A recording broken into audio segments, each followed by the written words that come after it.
All right, now we have a few questions from electricity. We'll try to squeeze in as many questions as possible. First question from electricity, it says, the cell of EMF En internal resistance R is connected to an external resistor of resistance R as shown. तो इस case के लिए ना हम एक equation लिखते थे हमेशा. आपको अगर मैं याद करवाऊं जी, किरचॉफ्स वोल्टेज लॉ की इक्वेशन. इस पूरी एक लूप के अंदर there is one EMF and there are supposed to be two voltages. Voltage consumed in the internal resistor and voltage consumed in the external resistor here. यहाँ से एक current I flow करता है. E equals to I into R plus I into capital R. ये मैंने Ohm's law याद किया है, V equal to IR. Okay आपसे कहते हैं what is the power dissipated in the external resistor. तो एक्सटर्नल रेजिस्टर में जो पावर डिसिपेटेड है वो आपने निकालना है. That is I square into R. Okay इस वाली इक्वेशन से अगर मैं करंट को सब्जेक्ट बना लूं, EMF divided by R plus R will give me I. ये कैसे किया है मैंने, यहाँ से ये वाला आई और ये वाला आई कॉमन ले लिया है, अंदर आर प्लस कैपिटल आर बचेगा. तो ये करंट निकालने के लिए आर प्लस आर वहां ले जाके डिवाइड कर लेते हैं हम. Okay, now you just substitute this piece over here. Okay, तो हमें पावर निकालनी है. Power is equals to current की जगह पर डालेंगे E divided by small r plus capital R और उसका स्क्वायर करें, मल्टीप्लाई विद R कर लें. P gives you E square into R divided by small r plus capital R का square. So that is the formula for power generated in the external resistor. We take a little break and see if that's okay with everyone. Next question. Okay, I have no idea why people are asking me these questions because मैंने ये वाला question बहुत दफा करवा दिया है. एक दफा फिर से सुन लीजिएगा और से. There is current from P to R in the resistor network. Okay, यहाँ से ना ऐसे करके करंट आता है. फिर करंट ने दो पार्ट्स में स्प्लिट होना है, एक ऊपर और एक नीचे. फिर करंट इधर से इधर भी जाएगा, करंट इधर से इधर भी जाएगा. करंट यहाँ से खुद भी स्प्लिट हो सकता है डिपेंडिंग ऑन बीच में क्या रेजिस्टर्स हैं, क्या पोटेंशियल डिफरेंसेस हैं, वो हो सकता है. ये बात ध्यान में रखें जी, ये 3 और ये 6 वोल्ट्स दोनों एक दूसरे के साथ सीरीज में लगे हुए हैं. तो सीरीज में तो वोल्टेजेस एड अप होते हैं, इनका कंबाइंड वोल्टेज है 9 वोल्ट्स. ओके अब इनके पैरेलल ये नीचे वाले दो रेजिस्टर लगे हैं, इनका भी कंबाइंड वोल्टेज है 9 वोल्ट्स. ओके इसका मतलब ये होगा कि पीछे से जो करंट आ रहा है ना वो 9 वोल्ट्स लेकर आता है. थोड़ा सा करंट इधर जाता है, थोड़ा सा करंट इधर जाता है. 9 में से 3 वोल्ट्स इस्तेमाल हो गए तो ये क्यू वाले पॉइंट पे बचा 6 वोल्ट्स. अब नीचे वाले रेजिस्टर में देखें 9 वोल्ट्स लेकर करंट एंटर हुआ, 5 वोल्ट इसमें इस्तेमाल हो गए, तो यहाँ पर 4 वोल्ट बाकी बचेंगे. तो आप देखें Q और S के दरमियान कितना पोटेंशियल का डिफरेंस है. ऊपर 6 वोल्ट है, नीचे 4 वोल्ट है. You subtract it, you get 2 volts.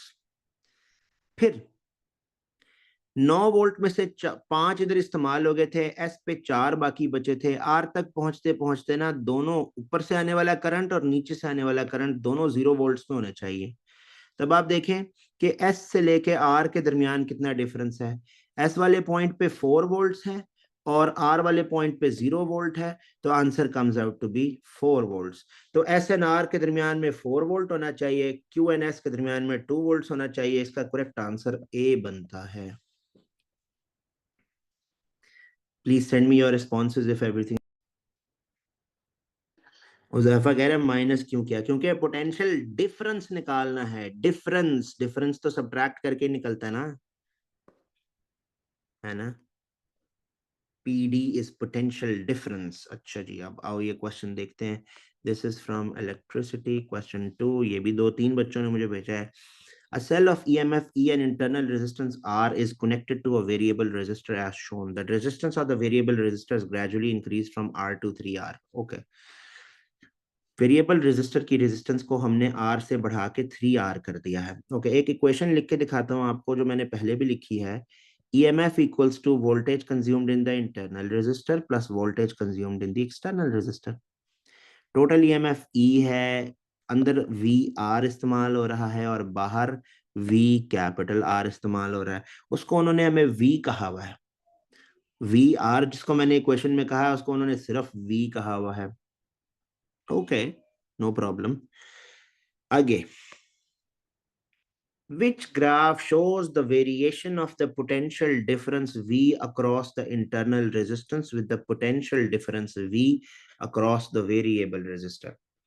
Okay, हमने ना पहले जब इस एक्सटर्नल रेजिस्टर की रेजिस्टेंस सिर्फ R थी, जरा ये देख लेते हैं, गौर से देखिएगा, बात बहुत अजीब सी है। इंटरनल रेजिस्टेंस भी स्मॉल r, एक्सटर्नल रेजिस्टेंस भी स्मॉल r।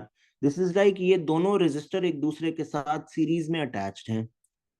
तो सीरीज में तो आपको याद पड़ता है ना, जितना टोटल ईएमएफ होता है वो फिर उतने ही रेजिस्टर्स के पार्ट्स में डिवाइड हो, रेजिस्टर्स जितने हैं उतने ही पार्ट्स में डिवाइड हो जाता है। अगर दोनों रेजिस्टर्स बराबर हैं, स्मॉल आर और कैपिटल आर दोनों बराबर हैं इस वक्त, तो आधा वोल्टेज इधर जाएगा, आधा वोल्टेज इधर जाएगा। फिर से ऐसे एक रेजिस्टर है और ऐसे एक रेजिस्टर है, दोनों रेजिस्टर अभी स्मॉल आर के बराबर हैं। ये टोटल ईएमएफ है।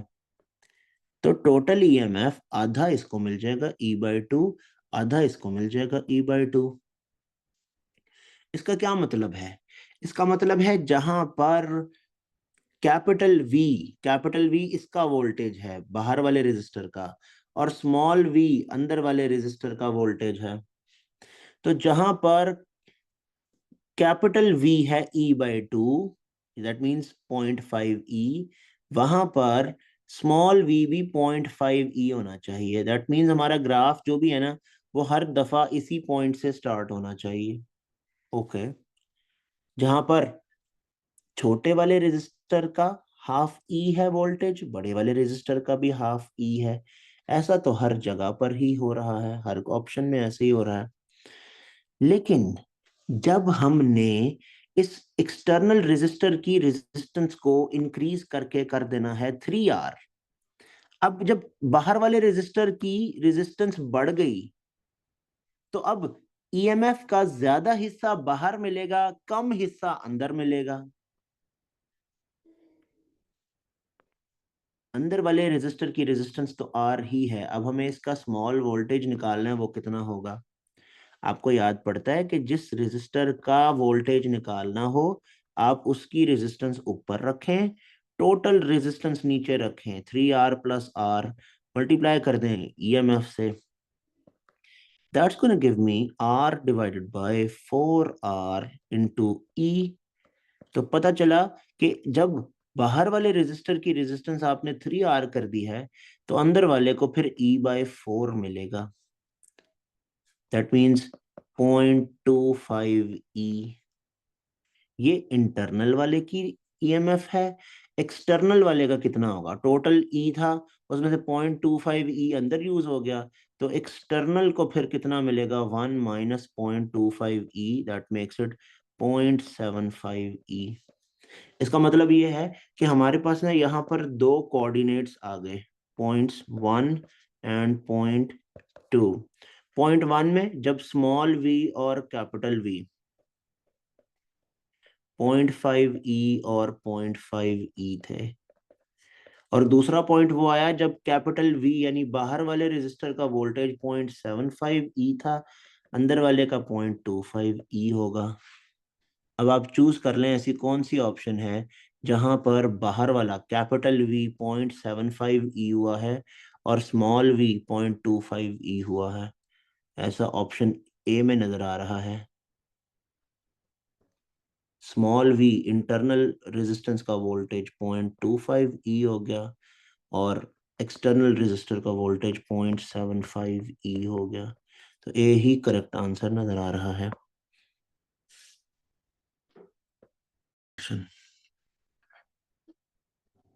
Next question.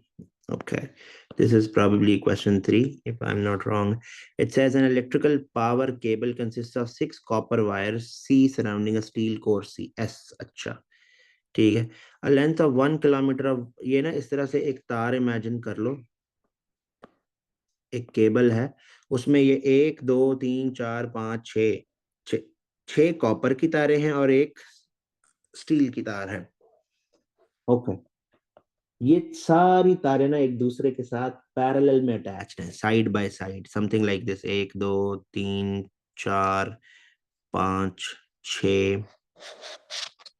और इनके साथ ऐसे एक बीच में कहीं एक स्टील की तार मौजूद है।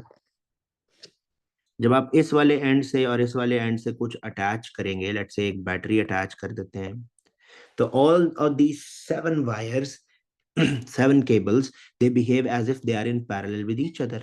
तो कहते हैं लेंथ है 1 kilometer of one of the copper wire has a resistance of 10 and 1 kilometer of steel core has a resistance of 100. Okay, इसका मतलब है ये एक दो तीन चार पाँच छः सबकी 10-10 ओहम रेजिस्टेंस है, 10-10 ओहम रेजिस्टेंस है, और जो स्टील वाली तार है उसकी रेजिस्टेंस है 100।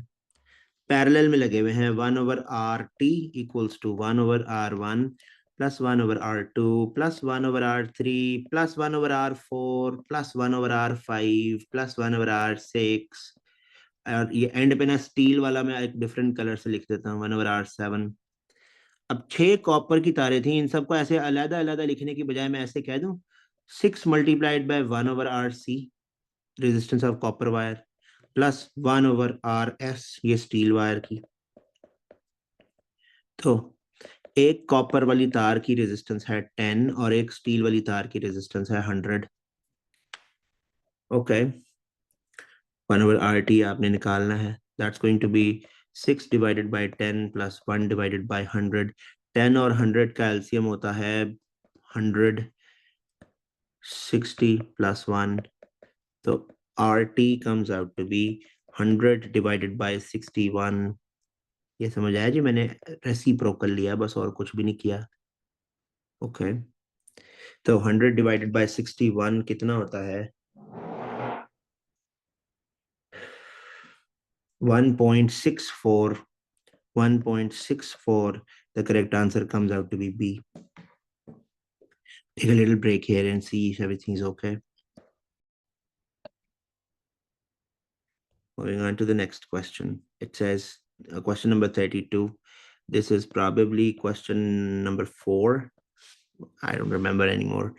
The ammeter reads 0 current. अच्छा, diagram shows circuit with a light dependent resistor. अच्छा, इसमें ना आइडेंटिफाई करो कि कितने पोटेंशियल डिवाइडर्स हैं, एक ये है और एक ये है, 2 पोटेंशियल डिवाइडर्स हैं। ऑलराइट, करंट यहाँ 12 से फ्लो होता हुआ आता है, एट दिस पॉइंट करंट के पास 12 वोल्ट्स हैं, और करंट जब आगे भी जाता है अगली ब्रांच में तो यहाँ पे भी 12 वोल्ट्स हैं। करंट ने इन दोनों रेजिस्टर में से गुजरने के बाद इस इधर तक पहुंचना है, यहाँ पर 0 वोल्ट बाकी होगा। इस वाले करंट ने भी दोनों रेजिस्टर में से गुजरने के बाद यहाँ पहुंचना है, यहाँ 0 वोल्ट बाकी होगा। गौर से सुनिएगा, अजीब सी बात है, खैर है तो नहीं, बार बार ऐसे ही क्वेश्चन आता है।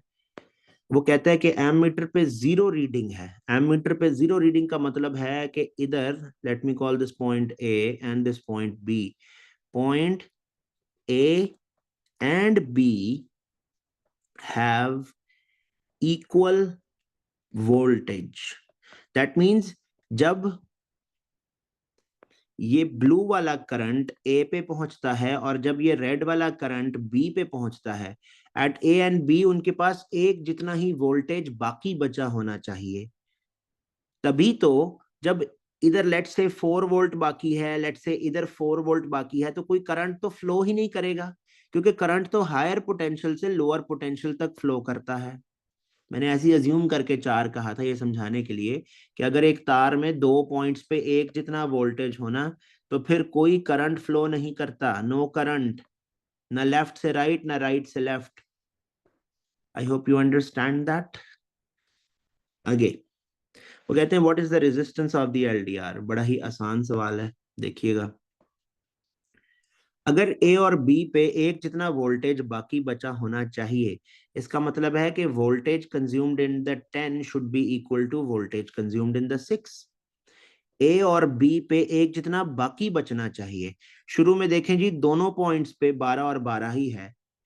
10 में से गुजरने के बाद ए पे जितना बाकी बचे, और 12 में से जब ये 6 किलो ओहम में से गुजर जाएगा तो कितना बी पे बाकी बचे, अगर वो दोनों एक दूसरे के बराबर हैं, इसका मतलब है कि 10 किलो ओहम में और 6 किलो ओहम में दोनों में एक जितना वोल्टेज इस्तेमाल हुआ है। मैं एक इक्वेशन लिखता हूं for the voltage consumed in the 10 kilo ohm. जिसका वोल्टेज निकालना होता है उसकी रेजिस्टेंस ऊपर रखते हैं, उस पोटेंशियल डिवाइडर की, ये है पोटेंशियल डिवाइडर, पूरा वोल्टेज पूरी रेजिस्टेंस नीचे रखते हैं, मल्टीप्लाई कर देते हैं 12 से। यहां से मुझे ये पता चलेगा कि इस 10 किलो ओहम में कितना वोल्टेज कंज्यूम हो चुका है। इसी तरह voltage consumed in the 6 ohm में क्या आएगा, जिसका वोल्टेज निकालना है उसकी रेजिस्टेंस ऊपर रखते हैं। ये पोटेंशियल डिवाइडर का असूल है, आपने ओ लेवल में भी किया हुआ है। अगर ये 6 किलो ओम का वोल्टेज निकालना है तो इसकी रेजिस्टेंस ऊपर रखें, टोटल रेजिस्टेंस नीचे रखें 6 प्लस, आपको नहीं पता एलडीआर की रेजिस्टेंस कितनी है, उसकी जगह आप आर लिख दें। अब ये वोल्टेज ऑफ 10 और वोल्टेज ऑफ 6 दोनों बराबर हैं, क्योंकि 12 में से 10 किलो ओम का वोल्टेज निकालने के बाद ए पे जितना वोल्टेज बाकी बचता है उतना ही 12 में से 6 किलो ओम का वोल्टेज निकालने के बाद बी पे बाकी बचेगा। So you just equate these, 10 divided by 40 into 12, ये 10 प्लस 30 को 40 किया मैंने, equals to 6 divided by 6 plus R into 12। 12 और 12 कट जाता है, 10 into 6 plus R equals to 6 into 40। 60 plus 10R equals to 6 times 4 is 24, so 240. 10R equals to 240 minus 60. So, sorry, 10 आना चाहिए था, 18 नहीं, 10. So, 240 minus 60 gives you 180 equals to 10R. यहाँ से R is equal to 180 divided by 10, that gives you 18 kilo ohms थे ना सारे, तो ये भी किलो ओहम्स होना चाहिए। करेक्ट आंसर इसका बी बनता है। Take a little break and see if everything is okay.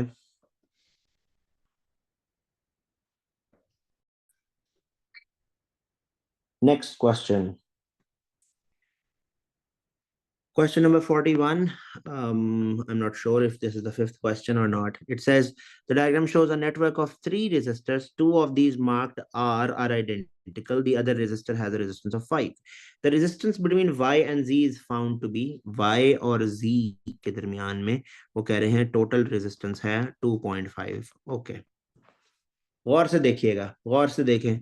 जब लेट्स से यहाँ Z पे से करंट आता है, करंट के पास अब 2 रास्ते हैं, एक ये है और एक ये है।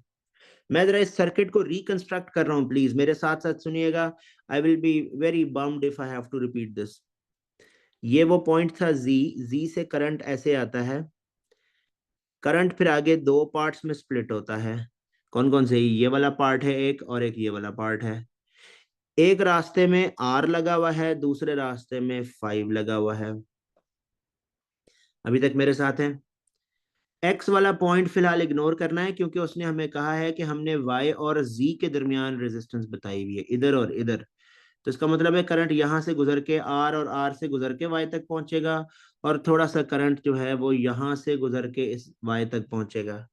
सो हुआ क्या, इस वाले आर के साथ एक और आर यहाँ सीरीज में अटैच था। ले जी, मैंने पॉइंट सर्किट्स को रिकंस्ट्रक्ट कर लिया। This is the point where Y is present. X जो है ये एक ऐसा पॉइंट था जो दोनों आर के दरमियान में से कहीं से ओरिजिनेट हो रहा था, यहाँ से। लेकिन right now this is not our part point of interest, क्योंकि हमने करंट जो है वो जी और वाई के दरमियान अटैच किया होगा, तभी तो उसने जी और वाई के दरमियान की रेजिस्टेंस के बारे में हमें बताया है। आर एंड आर इन दोनों की कंबाइंड रेजिस्टेंस होगी 2R, और उसके साथ ये पैरेलल में लगा है 5 ohm. 1 over combined resistance R T is equal to 1/R1 plus 1/R2। R1 है 5 और R2 है 2R, equals to 1/RT। Combined resistance 2.5 बताई गई है। यहां से आप R के लिए कैलकुलेट कर लें, 1/2.5 माइनस 1/5 इक्वल्स टू 1/2R।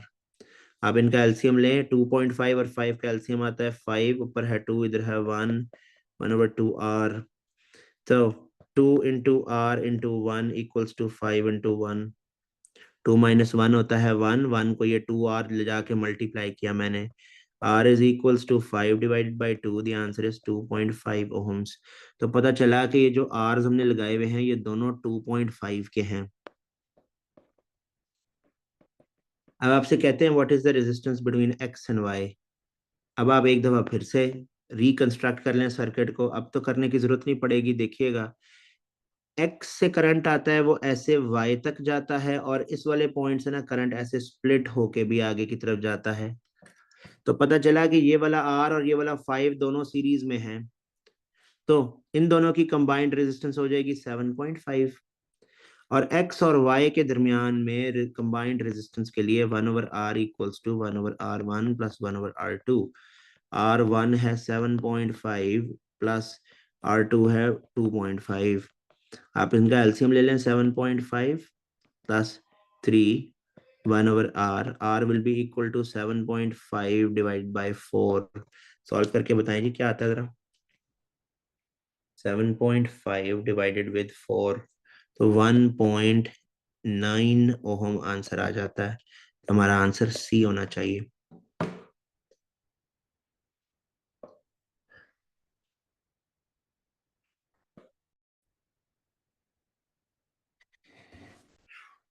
चलो भाई, next question.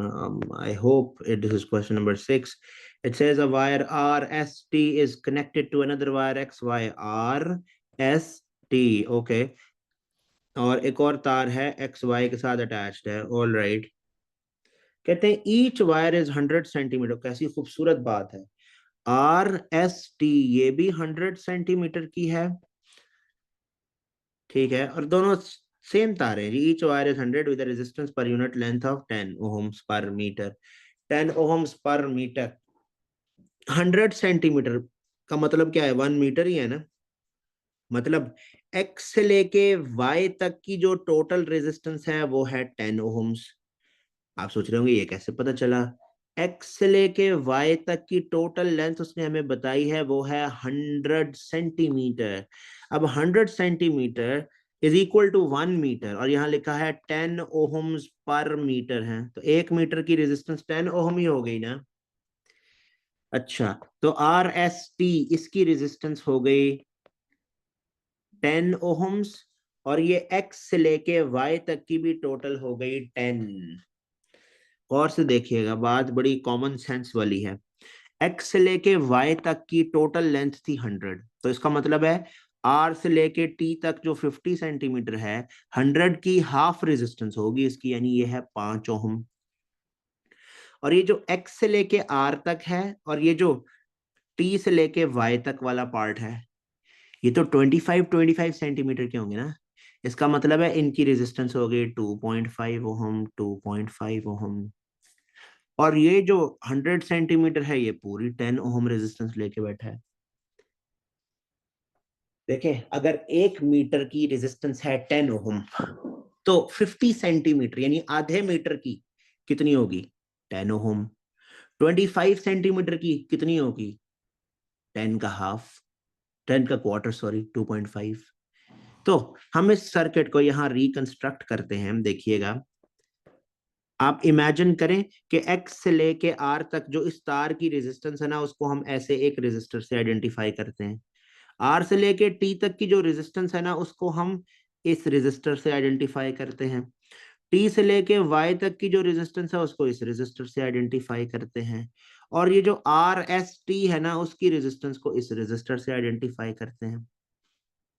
This is point x. X से लेके आर के दरमियान में ये एक रेजिस्टर है। फिर आर से लेके टी तक ये एक रेजिस्टर है। फिर टी से लेके वाई तक ये एक रेजिस्टर है। फिर आर के साथ यहाँ पैरेलल में एक रेजिस्टर लगाया गया है। इसकी है 2.5, इसकी है 5, इसकी है 2.5, और इसकी है 10। ना वेरी सिंपल। ये दोनों जो एक दूसरे के साथ पैरेलल में हैं, इनकी कंबाइंड रेजिस्टेंस पहले निकाल लें। 1/10 plus 1/5 equals to 1/r। 10 1 plus 2 equals to 1/r। r will be equal to 10 divided by 3, तो आंसर आया 3.33। फिर इन दोनों के साथ ये 2.5 और ये 2.5 सीरीज में अटैच्ड है, तो सीरीज में तो कंबाइंड रेजिस्टेंस एड अप हो जाती है, तो आंसर आ जाएगा 8.33 ओहम्स। करेक्ट आंसर सी होना चाहिए जी। Waiting for your responses. Okay the next question, एक पेपर 2 का सवाल है, जरा शामिल करते हैं जिन्होंने भेजा है मुझे। प्लीज मार्किंग स्कीम से वेरीफाई करते जाइएगा, साथ साथ सब कुछ ठीक है या नहीं। It says state Ohm's law. मैं नहीं बोल रहा, सबको पता है। A battery of EMF 6.2 volt and negligible internal resistance is connected in a circuit to a uniform resistance wire. Okay, सारा कुछ हमें नजर आ रहा है। पूरी तार की रेजिस्टेंस है 18 ओम। फिर the resistance wire has a resistance of 18 ohms.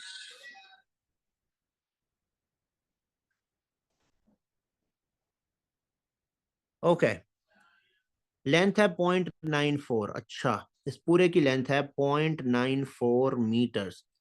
Cross sectional area इतना है। अच्छा, ये लेंथ थी, ये रेजिस्टेंस थी, और एरिया उसने हमें बताया है 7.2 इंटू 10⁻⁻18 है।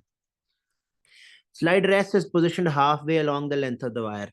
जब ये हाफ वे पे अटैच है ना, गौर से सुनिएगा, तो इसका मतलब है यहां से लेके यहां तक की लेंथ होगी 0.94 डिवाइडेड बाई 2। तो इसका मतलब है कि यहां से लेके यहां तक की जो रेजिस्टेंस होगी ना, वो होगी 18 का हाफ, यानी कि 9 Ohm's. Right now, this voltmeter will be showing you the voltage that is consumed across this 9 ohm resistor only. Okay. Next, calculate the resistivity rho of the material. Resistivity तो बहुत आसान है, R into A by L। Resistance थी 18, cross sectional area है 7.2 into 10⁻⁻8। Divide कर दो इसको length के साथ, वो है 0.94। जरा जल्दी से सॉल्व करके आंसर बताओ, जल्दी से, शाबाश। जब भी स्टैंडर्ड फॉर्म्स यूज करें तो साथ ब्रैकेट्स जरूर यूज कर लें, अदरवाइज काम नहीं होगा, गलत आंसर आ जाता है।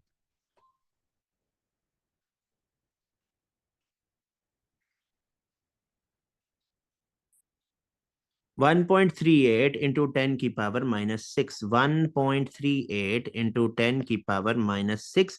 आप देखें सारी वैल्यूज दो दो सिग्निफिकेंट फिगर पे हैं हमारे पास, तो हम इसको दो सिग्निफिकेंट फिगर पे राउंड ऑफ करते हैं। ये इंपॉर्टेंट बात है, otherwise will be losing 1 mark here इंशाल्लाह। The switch is open. ये स्विच अभी ओपन है, इसका मतलब ये है कि ये ना, ये वाला जो रेजिस्टर है ये सर्किट का हिस्सा नहीं है। This resistor is not part of the circuit right now. Very easy. State the reading on the voltmeter. जी बताइएगा इस वक्त क्या रीडिंग होगी। टोटल वोल्टेज 6.2 है, इस 6.2 ने इस पूरी तार में इस्तेमाल होना है, और ये हाफ वे सेटल्ड है, तो आधी तार में कितना वोल्टेज आएगा, जरा जल्दी से बताएंगे सब। The entire wire uses 6.2. Half the wire will use how much? Shabash. Good. Good job. Good boy. 3.2 नहीं है बेटा, मैथ तो ठीक कर लो। 3.1 नहीं होना चाहिए। ओके, चलो आगे चलें। आगे लिखा है the switch is now closed. The switch is now closed. State whether there is an increase, decrease or no change. Okay.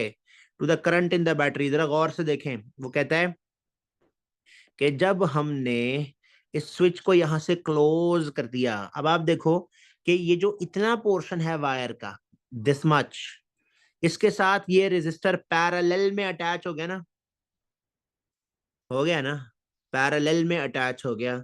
तो इस रेजिस्टर को मैं यहां बनाने की बजाय अगर इधर बना दूं तो आप जरा बेहतर रिलेट कर सकेंगे। ऐसे ही है। Yes, it doesn't matter, parallel में जो चीज पहले लगा दो या कोई चीज बाद में लगा दो, इससे कोई फर्क नहीं पड़ता। It gets attached in parallel. Parallel में अटैच होने से कंबाइंड रेजिस्टेंस पे क्या फर्क पड़ता है? Combined resistance decreases. जब दो चीजें पैरेलल में लगाते हैं तो कंबाइंड रेजिस्टेंस कम हो जाती है। जब रेजिस्टेंस कम हो जाती है तो करंट से, करंट पे क्या फर्क पड़ेगा? बैटरी से आने वाला करंट इंक्रीज हो जाएगा ना, क्योंकि कंबाइंड रेजिस्टेंस कम हुई तो रेजिस्टेंस बढ़ा, because current is inversely proportional to resistance. तो current in the battery increase हो जाएगा। अब वोल्ट मीटर रीडिंग बतानी है हमने। वोल्ट मीटर तो इन दोनों के पैरेलल लगा हुआ है ना वोल्ट मीटर। और जब इन दोनों की कंबाइंड रेजिस्टेंस ही कम हो गई, दैट मीन्स ये जो पिंक वाला पार्ट है वायर का, है ना, यहाँ से हटा के मैंने ऊपर बना दिया पैरेलल में, तो ये नीचे वाले को इग्नोर करो, सिर्फ अब ऊपर अटैच्ड है। ऊपर देखो, ये volt meter gets attached across this pink part of the wire and then this blue part of the wire. जब इन दोनों की कंबाइंड रेजिस्टेंस ही डिक्रीज हो गई, तो अब ये वोल्टेज जो पहले कंज्यूम कर रहे थे उससे कम वोल्टेज मिलेगा ना, because voltage is directly proportional to R. अगर कंबाइंड रेजिस्टेंस कम हुई तो इस वायर की, इन दोनों की, वायर और रेजिस्टर की जो वोल्टेज की कंजम्पशन है वो भी पहले से कम हो जाएगी। तो इसका मतलब यह है कि volt meter reading should be decreased या डिक्रीज। एक छोटी सी ब्रेक लेते हैं, देखते हैं क्या मेरी ये डिस्कशन पता चली है आपको।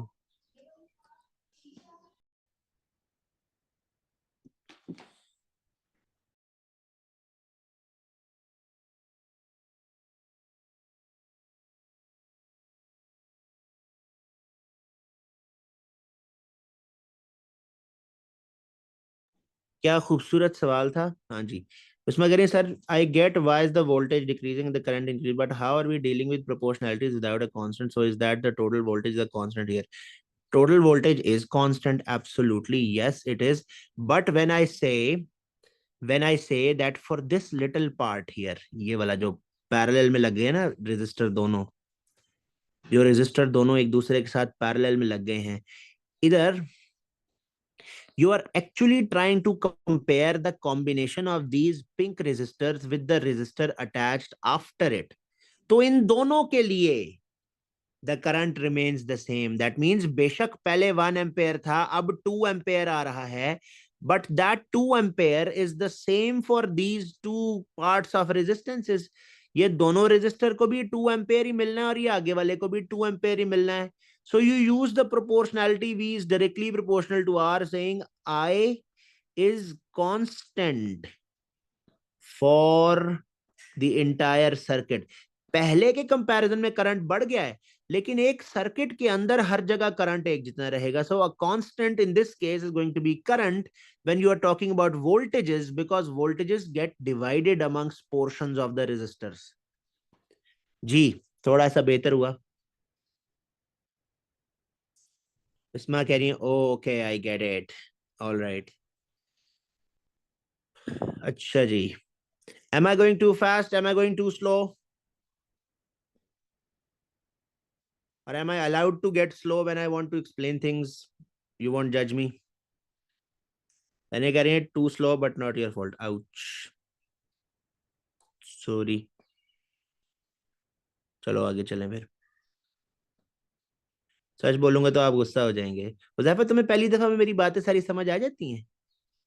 कमाल की बात है यार, वहां तो 50 लोग बैठे कह रहे हैं हमें तो नहीं पता लग रहा क्या हो रहा है. I have to slow down.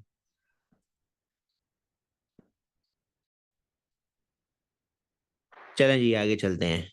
Next part में क्या लिखा हुआ है? नेक्स्ट पार्ट में लिखा है the switch remains closed, slider S is moved along the resistance wire so that the voltmeter reading is 3.1. Draw a cross X on the resistance wire to show a possible new position of the slider. वो कहते हैं कि हमने ना इसको move किया है, इतना मूव किया है कि दोबारा से वोल्ट मीटर रीडिंग 3.1 वोल्ट हो जाए. इसको ऐसे क्लोज करके ना इसको मूव करना है. अगर आप इसको, इस स्लाइडर एस को आपको किस तरफ मूव करना है कि वोल्ट मीटर रीडिंग फिर दोबारा 3.1 हो जाए? क्योंकि ये क्लोज करने से ना ये रीडिंग तो कम हो गई थी. क्लोज करने से the reading got decrease. Let say मैं कह देता हूँ 2 वोल्ट तक आ गया. ये रजिस्टर यहाँ से हटा के ना, it's not sitting right with my mind, तो हम इधर अटैच कर देते हैं. एक ही बात है. अब इतनी सी जो पोर्शन है तार का, इसका और इस आर की रेजिस्टेंस को मिला के हमें कंबाइंड रेजिस्टेंस मिली थी. ओके, अब हमें इस एस को किस तरफ लेके जाना चाहिए कि वोल्ट मीटर रीडिंग फिर से बढ़ के 3.1 हो जाए?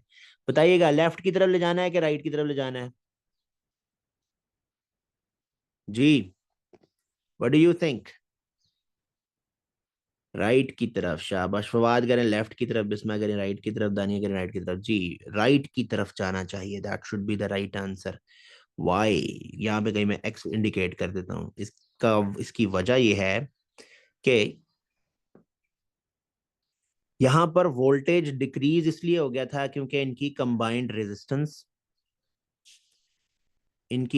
रेजिस्टेंस कम हो गई थी। अब आप जब एस को थोड़ा आगे लेके जाओगे ना, तो फिर the voltmeter will get attached across a longer wire, longer resistance of the wire। जब रेजिस्टेंस बढ़ाएंगे तभी तो कंबाइंड रेजिस्टेंस बढ़ेगी, तभी तो वोल्टमीटर रीडिंग बढ़ेगी। ये बात तभी पीछे एक्सप्लेन करने की कोशिश की मैंने कि वोल्टमीटर जितनी लंबी वायर के अक्रॉस अटैच होता है उतनी ही वोल्टमीटर रीडिंग बड़ी होनी चाहिए, क्योंकि रेजिस्टेंस बढ़ती जाती है। I hope that is clear Fawad साहब। बात कर रहे ओ sir, why did we assume the two, वो ऐसे ही मैंने अपने पास से बोल दिया था, पहले से कम हो गई थी ना, वो दिखाने के लिए मैंने कहा था ऐसे ही। तो जस्ट एन assumption, पहले 3.1 थी, रेजिस्टर लगाया तो रेजिस्टेंस कम होने की वजह से वोल्टेज कम हो गया था। It was just something random that I said. I hope this is clear. Next में लिखा है the circuit in B is altered by changing the battery for one of the different EMF. Okay, the switch is open, switch open है। A student records the following data for the resistance wire। Current in the wire इतना है, drift speed इतनी है, number density इतनी है। Determine the charge की of a charge carrier in the wire suggested by this data. I equals to NEVA। Current in the wire बताया गया 0.93 है, नंबर डेंसिटी है 9.0 इंटू 10⁻28। ई यहाँ पर चार्ज ऑफ इलेक्ट्रॉन होना चाहिए था, लेकिन उसने कहा है चार्ज कैरियर के टर्म्स में लिखो, तो हम यहाँ पर क्यू लिखते हैं जी, वी नहीं लिखते। क्यू हमने निकालना है। ड्रिफ्ट स्पीड है 1.3 इंटू 10⁻³ क्रॉस सेक्शनल एरिया है कहीं पे, क्रॉस एरिया 7.2 इंटू 10⁻⁻8, 7.2 इंटू 10⁻⁻8। यहाँ से क्यू के लिए सॉल्व कर लो, जल्दी से सॉल्व करके बताओ क्या आंसर आना चाहिए। 9 into 10⁻28 multiplied with 1.3 into 10⁻³ multiplied with 7.2 into 10⁻⁸। जल्दी से।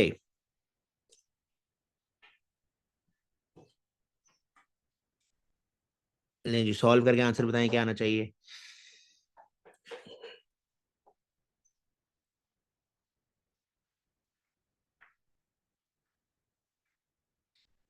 ब्रैकेट्स यूज कर लेना बेटा। जी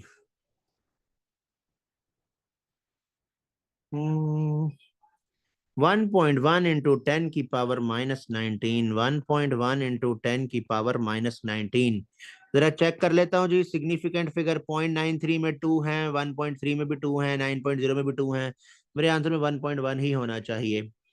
अच्छा, कहा जा रहा है, देखो कितनी खूबसूरत बात है। With reference to the value of Q, explain why the data recorded by the student cannot be correct। कहता है बताओ करेक्ट क्यों नहीं हो सकता।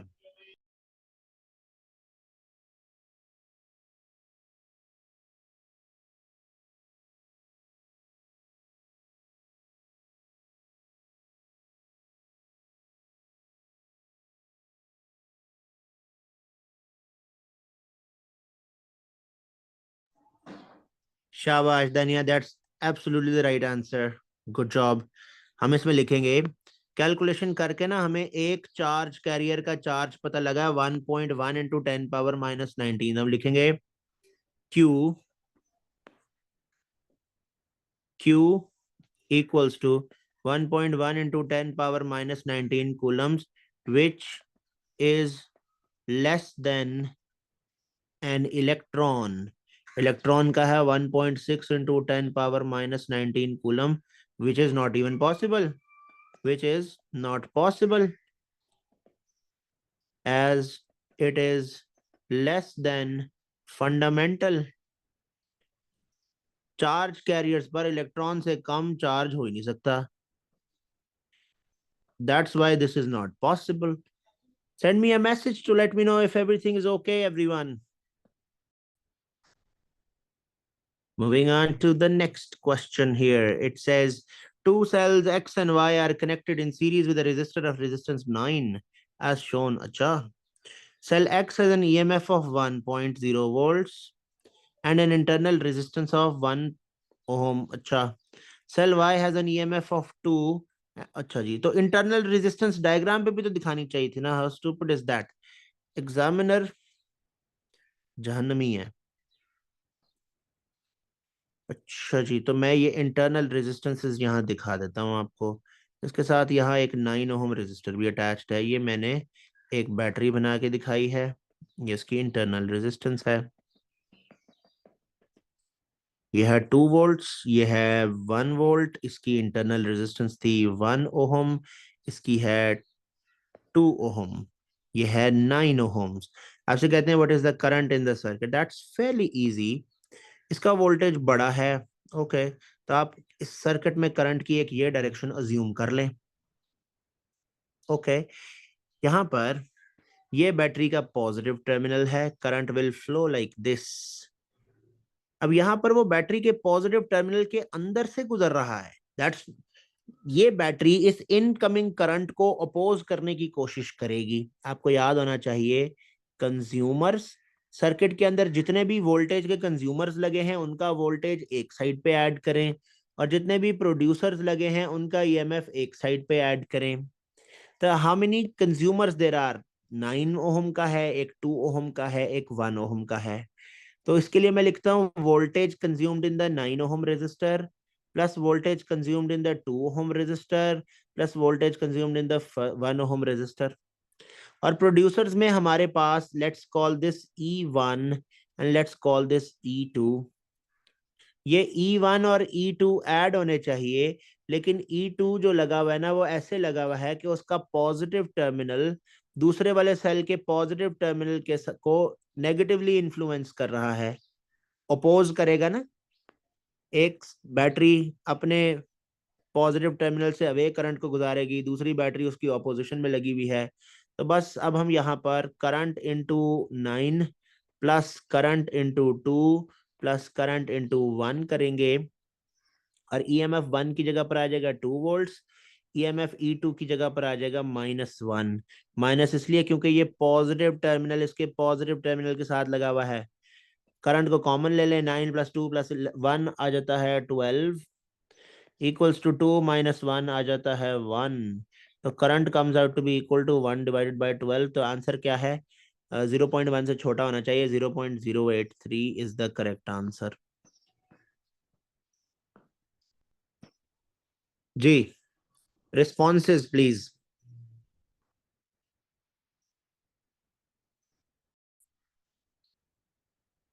चलो आगे चलें, ये था पता नहीं क्वेश्चन नंबर 7 था।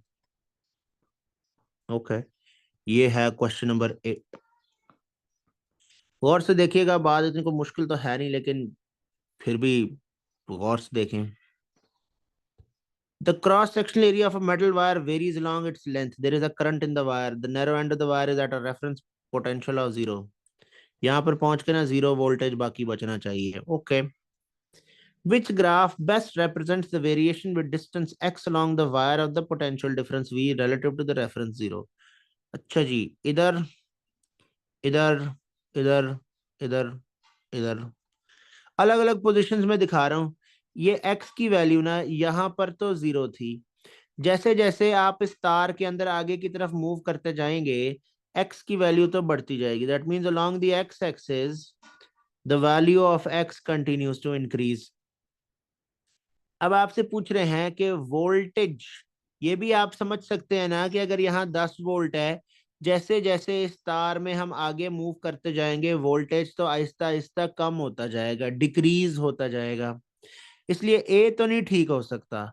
ए में देखें, जैसे जैसे एक्स बढ़ रहा है वोल्टेज की वैल्यू पे तो कोई फर्क ही नहीं पड़ रहा। मैंने ऐसे अज्यूम किया कि यहाँ 10 वोल्ट्स है, जरूरी नहीं है 10 हो। अब ए वाली ऑप्शन तो नहीं हो सकती, क्योंकि उसमें तो डिस्टेंस इंक्रीज होने के साथ साथ वोल्टेज डिक्रीज हो ही नहीं रहा, वोल्टेज स्टेज कांस्टेंट। इसलिए इस बात को हम इग्नोर कर देते हैं। वो वाली ऑप्शंस देखते हैं जिनमें ना वोल्टेज डिक्रीज हो रहा है। वोल्टेज बी में भी डिक्रीज हो रहा है, सी में भी हो रहा है, डी में भी हो रहा है। ध्यान से देखिएगा, do you remember voltage is directly proportional to resistance because current is constant. जितना करंट इस तार में यहां से घुसा है उतना ही करंट बाहर भी निकलेगा, तो करंट तो कांस्टेंट हो गया ना। मतलब voltage is directly proportional to R and R is inversely proportional to the square of diameter. ओए, ये कहां से आ गया? ओ, R was inversely proportional to cross sectional area and area is equal to pi d by 2 whole square होता है ना। तो पता चला कि R भी इनवर्सली प्रोपोर्शनल हुआ D स्क्वायर के साथ।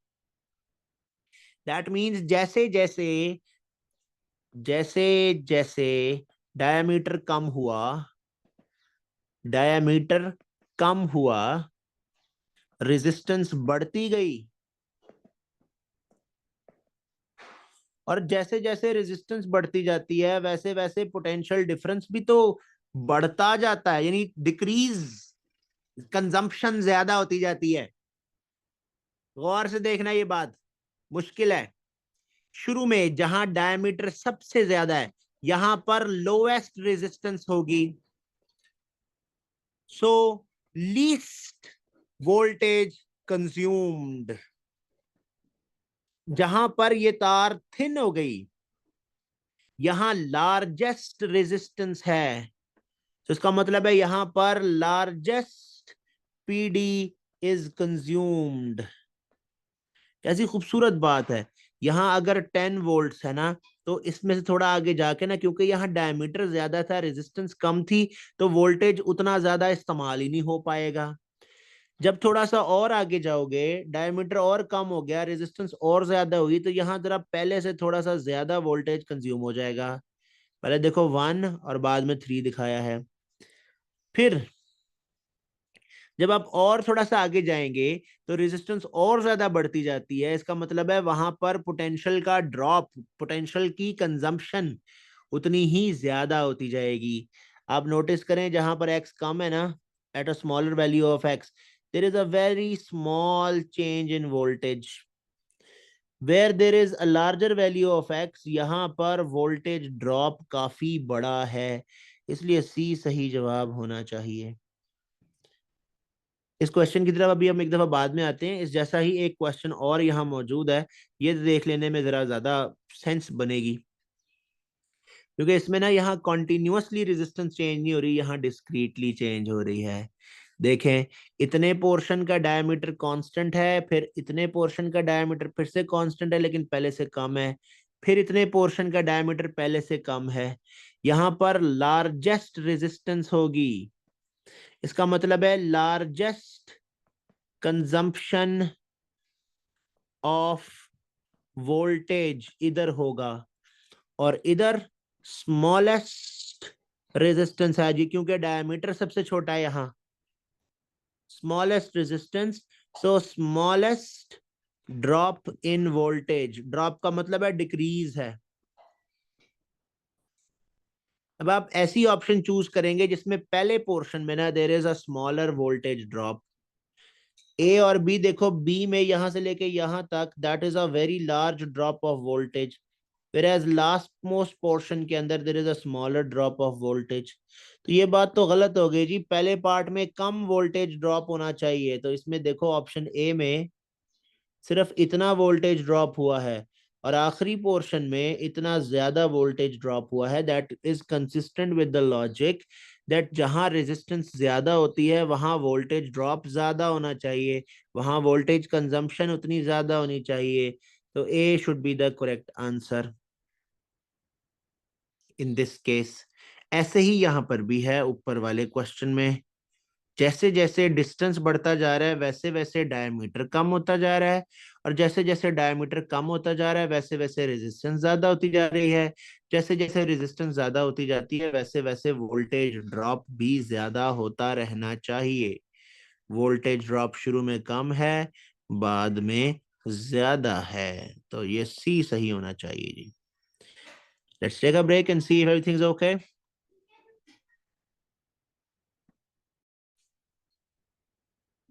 चलो भाई अगले क्वेश्चन की तरफ चलें। ये ना दोनों एक जैसे क्वेश्चन है, इनमें से मैं बस एक ही बताऊंगा, दूसरा नहीं बताऊंगा। This is question number 9 I think. An extension lead is used to connect 240 volt electrical supply to a heater. Okay, ये यहाँ पर चलो एक बैटरी लगी हुई है ऐसे करके, बैटरी का वोल्टेज है 240, यहाँ से करंट ऐसे फ्लो होता हुआ आता है, ये एक रेजिस्टर है, मतलब एक्सटेंशन लीड की अपनी रेजिस्टेंस है तार की। यहाँ से ऐसे हीटर में करंट फ्लो होता है, फिर इसी तार में ऐसे वापस आ जाता है। तो मैं एक जरा सर्किट बना लेता हूँ आसान सा। ये एक तार है जो जिसकी अपनी रेजिस्टेंस है, इसके साथ एक हीटर लगा दिया हमने, और एक रेजिस्टर ये है, ये वापस जाने वाली तार की रेजिस्टेंस है। हीटर के अक्रॉस ऐसे जी एक वोल्ट मीटर लगाया हुआ है, और हीटर से पहले एक एम मीटर है, यहाँ एक एम मीटर लगा लेते हैं। ओके, ये है 240 वोल्ट्स। कहता है volt meter measure the potential difference across the heater as 216। कहता है कि हीटर को मिल रहा है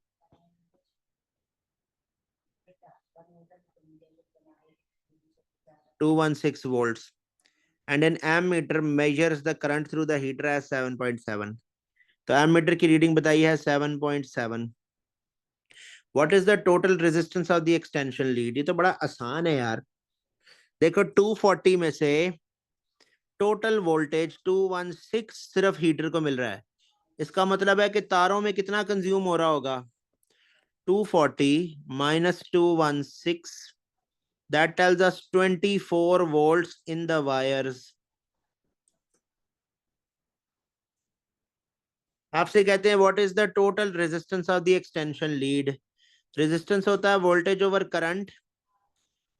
तो तारों में कितना वोल्टेज है? 24। तारों में कितना करंट है? 7.7। इसको डिवाइड कर लें, आपके पास आंसर आ जाएगा 3 पॉइंट समथिंग आंसर आएगा। ए सही जवाब होना चाहिए।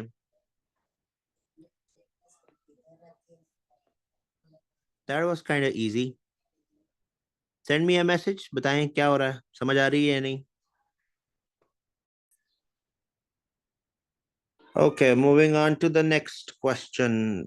अभी भी काफी सारे हैं, 3 है। अच्छा, चलो ये देखते हैं। आई थिंक ये क्वेश्चन पहले हो चुका है, हमने पिछली क्लासेस में कहीं पे ये डिस्कस किया हुआ है। क्वेश्चन नंबर 10 है ये। In the circuit shown the power supply has an EMF greater than the normal operating. Oh, normal voltage से ज्यादा है। जैसे लेट से लैंप को ना हमें देना है 10 वोल्ट देना है, और जो बैटरी हमारे पास है ना वो 12 वोल्ट की है। ओके, अगर मैंने डायरेक्टली इस लैंप को इस बैटरी से अटैच कर दिया तो सारा 12 वोल्ट इस लैंप को ही मिल जाएगा। अगर ये सारा 12 लैंप को मिल गया तो ये तो लैंप डैमेज हो जाएगा। ओके, वो कहते हैं कि the resistance of the variable resistor is adjusted from 0 to its maximum value. Okay, in which circuit could the voltage across the lamp change from 0 to its normal operating voltage and not exceed its limiting its normal operating voltage? Okay हो गया। मैं जरा option A try करता हूँ। Late से यहाँ पे ना ये वही 12 वोल्ट्स की बैटरी है, लैंप को टोटल 10 वोल्ट हमने देना है। ओके, अगर हमने इस वेरिएबल रेजिस्टर की रेजिस्टेंस 0 पे सेट कर दी तो क्या होगा? ये जो 12 वोल्ट है ना, ये सारे का सारा इस लैंप को मिल जाएगा, इस रेजिस्टर को मिल जाएगा। तो फिर तो ये लैंप डैमेज हो जाएगा। इसका मतलब ये हुआ कि ए ऑप्शन तो गलत हो गई, क्योंकि जब मैं वेरिएबल रेजिस्टर की रेजिस्टेंस कम से कम कर दूं, 0 कर दूं, उस वक्त बैटरी का सारा वोल्टेज इस लैंप को मिल सकता है। अगर इसको सारा वोल्टेज मिल गया तो मसला हो जाएगा, ये लैंप तो डैमेज हो जाएगा। इसलिए ए तो ठीक नहीं है। ऑप्शन बी को चेक करते हैं जी। ऑप्शन बी में मैं अगर इस वेरिएबल रेजिस्टर की रेजिस्टेंस को 0 कर दूं, उस वक्त फिर ये 12 वोल्ट सारे का सारा लैंप को नहीं मिल सकेगा, क्योंकि 12 में से थोड़ा सा वोल्टेज तो इधर भी कंज्यूम होना है, बाकी सारा इधर मिलना है। तो देखो, अगर मैं ये वेरिएबल रेजिस्टर 0 पे सेट कर भी दूं, दैट मींस ये ना भी हो, ये रेजिस्टर ओके, अगर मैं इसको इसकी रेजिस्टेंस मिनिमम भी कर दूं या मैक्सिमम भी कर दूं, दोनों केसेस में ना ऐसा हो ही नहीं रहा कि लैंप को सारा वोल्टेज मिल जाए। दैट मींस वोल्टेज तो हर हाल में थोड़ा सा यहाँ पे शेयर होगा ही होगा, इसलिए बी ठीक होना चाहिए। जरा ऑप्शन सी भी चेक करके देखते हैं। ऑप्शन सी में ये वेरिएबल रेजिस्टर लैंप के साथ सीरीज में लगा है, इसकी रेजिस्टेंस जब मैं 0 करूंगा उस वक्त ये बैटरी का सारा वोल्टेज लैंप को मिल जाएगा, तो लैंप तो डैमेज हो जाएगा। इधर भी देखते हैं। अगर मैंने ये 12 वोल्टेज सप्लाई किया है, इसकी रेजिस्टेंस को मैं मिनिमम कर दूं या मैक्सिमम कर दूं, आइदर केस में सारे 12 का 12 वोल्ट इसको मिल ही रहा है लैंप को। लैंप तो इधर भी डैमेज हो जाएगा, सी में भी डैमेज हो रहा है, डी में भी डैमेज हो रहा है, ए में भी डैमेज हो सकता है। सिर्फ बी में ऐसा है कि 12 वोल्ट पूरा किसी भी हाल में लैंप को अवेलेबल नहीं होगा, क्योंकि साथ एक फिक्स्ड रजिस्टर लगा है, इसने 12 में से थोड़ा थोड़ा वोल्टेज हमेशा शेयर करना ही है। इसीलिए बी सही जवाब होना चाहिए। Correct answer should be B.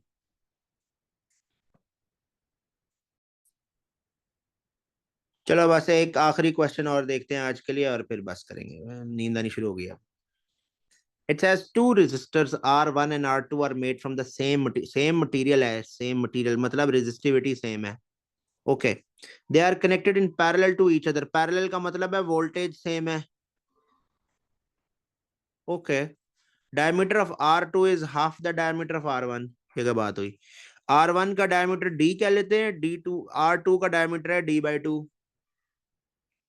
The resistance of R2 is 3 times the resistance of R1।